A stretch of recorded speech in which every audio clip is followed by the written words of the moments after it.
ദിനവൃത്താന്തം 1 പുസ്തകം 21 അധ്യായം 1 മുതൽ 6 വരെ തിരുവചനങ്ങൾ. ബാരക്കുമോർ. അനന്തരം സാത്താൻ ഇസ്രായേലിന് വിരോധമായി എഴുന്നേറ്റ് ഇസ്രായേലിനെ എണ്ണുവാൻ ദാവീദിന് തോന്നിച്ചു. ദാവീദ് യോവാബിനോടും ജനത്തിൻ്റെ പ്രഭുക്കന്മാരോടും, നിങ്ങൾ ചെന്ന് ബേർശേബ മുതൽ ദാൻ വരെ ഇസ്രായേലിനെ എണ്ണി അവരുടെ സംഖ്യ ഞാൻ അറിയേണ്ടതിന് കൊണ്ടുവരണം എന്ന് പറഞ്ഞു.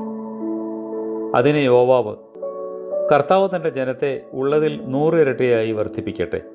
എങ്കിലും എൻ്റെ യജമാനനായ രാജാവേ, അവരെല്ലാം യജമാനൻ്റെ ദാസന്മാരല്ലയോ? യജമാനൻ ഈ കാര്യം ആലോചിക്കുന്നത് എന്ത്?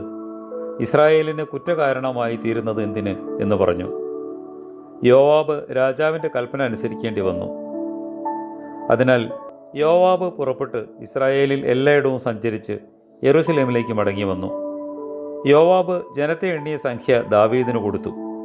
ഇസ്രായേലിൽ ആയുധപാണികൾ 11 ലക്ഷം പേർ, യഹൂദയിൽ ആയുധപാണികൾ 4,70,000 പേർ. എന്നാൽ രാജാവിൻ്റെ കൽപ്പന യോവാബിന് ഇഷ്ടമില്ലാതിരുന്നതുകൊണ്ട് അവൻ ലേവിയെയും ബെന്യാമീനെയും അവരുടെ കൂടെ എണ്ണിയില്ല. കർത്താവേ, ഇടവിടാതെ നിന്നെ സ്തുതിച്ച് വന്ദിപ്പാനും നിന്നോട് സാദൃശ്യപ്പെടുവാനും ഞങ്ങളെ യോഗ്യരാക്കി തീർക്കണമേ. ആമേൻ.